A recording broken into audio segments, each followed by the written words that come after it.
పేద ప్రజల అభ్యున్నతే ధ్యేయంగా సంపూర్ణ సంక్షేమ పాలనే లక్ష్యంగా రాష్ట్రంలో జగన్మోహన్ రెడ్డి పాలన కొనసాగిస్తున్నారని ఎమ్మెల్సీ పోతుల సునీత అన్నారు. వైసీపీ కార్యాలయంలో రాష్ట్ర కార్యవర్గ సభ్యులతో కలిసి మీడియా సమావేశం నిర్వహించారు. జగన్ సంక్షేమ పాలనపై చంద్రబాబు నాయుడు విష ప్రచారం చేస్తూ విషపు రాయితీలు రాయిస్తున్నారని పోతుల సునీత విమర్శించారు. పేదల కోసం పనిచేసే సీఎం వైఎస్ జగన్మోహన్ రెడ్డి అని అన్నారు. 75% పదవులు ఎస్సీ, ఎస్టీ, బీసీ, మైనారిటీలకు అందించారని తెలిపారు. సంక్షేమ పథకాల్లో ఎక్కడా అవినీతికి తావు లేకుండా డీబీటీ ద్వారా పారదర్శకంగా నేరుగా లబ్ధిదారుల ఖాతాల్లోకి జమ చేయటం దేశంలో ఒక్క ఆంధ్రప్రదేశ్లో మాత్రమే జగన్మోహన్ రెడ్డి అమలు చేస్తున్నారని అన్నారు. ఈ పద్ధతి ద్వారా 4 సంవత్సరాల 7 నెలల పాలనలో 2.40 లక్షల కోట్లు లబ్ధిదారులకు నేరుగా అందజేయడం జరిగిందని అన్నారు. నాన్ డీబీటీ ద్వారా మరో 2.36 లక్షల కోట్లు వివిధ పథకాలకు ఖర్చులు చేయడం జరిగిందని అన్నారు. రాష్ట్రానికి చంద్రబాబు చేసింది ఏమీ లేదని, ఆయన స్వార్థ ప్రయోజనాలకే ఎక్కువ ప్రాధాన్యత ఇచ్చారని అన్నారు. జగన్మోహన్ రెడ్డి ప్రభుత్వం రాష్ట్రాన్ని దగా చేసిందని, దగాపడ్డ ఏపీని కాపాడాలని చంద్రబాబు అనటం విడ్డూరంగా ఉందని అన్నారు.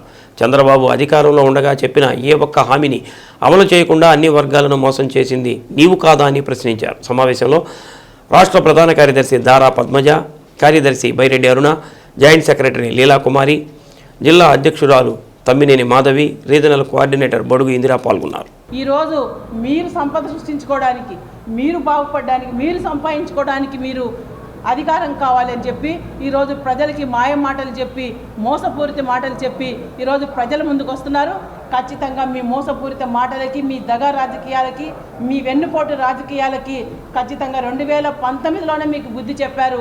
2024లో ఖచ్చితంగా పేదల పక్షాన ఉండి పేదరికం లేని సమాజం కోసం, పేదల కోసం మేము పోరాడుతున్నటువంటి జగనన్నకే ఈ రాష్ట్రంలో అన్ని వర్గాల ప్రజలు అండగా నిలబడుతున్నారు, జేజేలు పలుకుతున్నారు. జగనన్నకి వైనాట్ 175 దిశగా ఈ వర్గాలన్నీ కూడా ఎస్సీ, ఎస్టీ, బీసీ, మైనార్టీ, రైతులు, మహిళలు, యువకులు, మేధావులు, ఉద్యోగస్తులు అందరూ కూడా జగనన్న ప్రభుత్వమే కావాలి.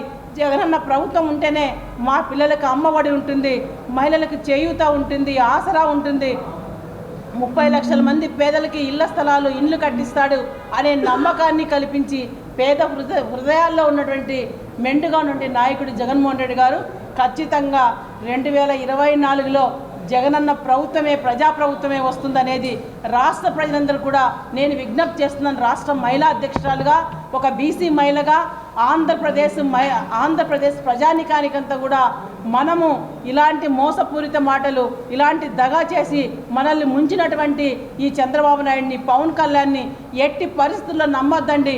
దయచేసి ఈ ఏబిఎన్ని, మరి ఈ ఆంధ్రజ్యోతిని, ఈనాడు టీవీలని చూడొద్దని నేను కూడా మన ఆంధ్ర ప్రజలకు అందరూ కూడా, ఎందుకంటే వాళ్ళవన్నీ తప్పుడు రాతలు, తప్పుడు ప్రసారాలు చేస్తున్నారు. మన జగనన్నని ఏ విధంగా ఇబ్బంది పెట్టాలని చూస్తున్నారు. కాబట్టి మన ప్రజలందరం కూడా మన జగనన్నని కాపాడుకోవాలి. మన జగనన్న వైపే సైనికులుగా ఈ ప్రజలందరూ నిలబడితేనే రేపు ఆంధ్రప్రదేశ్లో మన జగనన్న కలలు గన్న గ్రామ స్వరాజ్యం కానీ, మరి విద్యా విధానంలో కానీ, వైద్య విధానంలో కానీ, వ్యవసాయంలో కానీ ఎన్నో విప్లవాత్మక మార్పులు తీసుకొచ్చి దేశానికే రోల్ మోడల్గా నిలబడినటువంటి జగనన్న పరిపాలన అంతా కూడా మళ్ళీ నడవాలి. ఈ దేశానికి మళ్ళీ ఆదర్శంగా ఆంధ్రప్రదేశ్ ముందుకెళ్ళాలంటే ఈరోజు ఆంధ్రప్రదేశ్, మరి ఈరోజు పెట్టుబడుల్లో కూడా మన ఆంధ్రప్రదేశ్ దేశంలోనే ముందు వరుసలో ఉన్నది. మరి ఈరోజు జగనన్న ప్రభుత్వంలో లోకేష్ మాట్లాడుతున్నాడు, అసలు జగనన్న ప్రభుత్వంలో యువతకు ఉద్యోగాలు రావని. అసలు నీకు ఎలా నోరు వస్తుంది లోకేష్? నేను అడుగుతున్నాను. ఈరోజు జగనన్న ప్రభుత్వంలో 4 లక్షల మందికి పర్మనెంట్ ఉద్యోగాలు ఇచ్చినటువంటి ఘనత జగన్మోహన్ రెడ్డి గారిది. ఒక చరిత్ర సృష్టించారు ఈరోజు జగనన్న.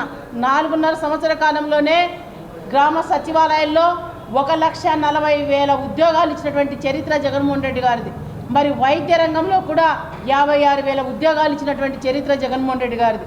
మరి ఆర్టీసీ రంగంలో కూడా 46,000 ఉద్యోగాలు, పర్మనెంట్ ఉద్యోగాలు ఇచ్చినటువంటి చరిత్ర జగన్మోహన్ రెడ్డి గారిది. ఇన్ని ఉద్యోగాలు, ఇన్ని లక్షల ఉద్యోగాలు దేశ చరిత్రలో 75 సంవత్సరాల దేశ చరిత్రలో ఏ నాయకుడు కూడా ఇంత తక్కువ కాలంలో ఇన్ని ఉద్యోగాలు ఇచ్చినటువంటి చరిత్ర మన ఆంధ్రప్రదేశ్లో దేశంలోనే లేదు. అది ఒక జగనన్నకే సాధ్యమైంది. కాబట్టి ఇలాంటి పరిపాలనటువంటి ప్రజా సంక్షేమాన్ని ఇస్తున్నటువంటి మన గౌరవ ముఖ్యమంత్రి జగన్మోహన్ రెడ్డి వైపు మన ఆంధ్ర రాష్ట్ర ప్రజలందరూ కూడా నిండుగా మెండుగా మరి మనందరం మన మనసుల్లో ఉంచుకొని మన జగనన్న కోసమే మనందరం పోరాడుదాం. జగనన్నకి అందరం కూడా అండగా నిలబడదామని చెప్పి మరొకసారి రాష్ట్ర ప్రజలందరూ కూడా సవినీయంగా నేను